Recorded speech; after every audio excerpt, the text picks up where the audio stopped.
Olá pessoal do canal Arnaldo Santana. Hoje, vamos sobrevoar a icônica Igreja do Senhor de Bonfim, em Salvador, Bahia. Localizada no bairro da Penha, na Sagrada Colina, esta igreja é um dos símbolos mais queridos da fé baiana, atraindo devotos de todo o Brasil. Construída em 1745, a Igreja do Bonfim é famosa por suas frutinhas coloridas, amarradas nas grades pelos fiéis com pedidos e agradecimentos. A arquitetura barroca e neoclássica impressiona, e o interior é ricamente decorado, refletindo a devoção e a história de séculos.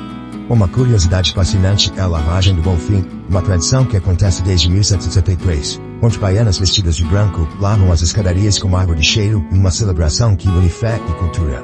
Agora quero saber de vocês, qual local incrível devo capturar no próximo vídeo? Deixem suas sugestões nos comentários. E não se esqueçam de seguir o canal Arnaldo Santana e compartilhar com os amigos, para continuarmos explorando as maravilhas da Bahia juntos.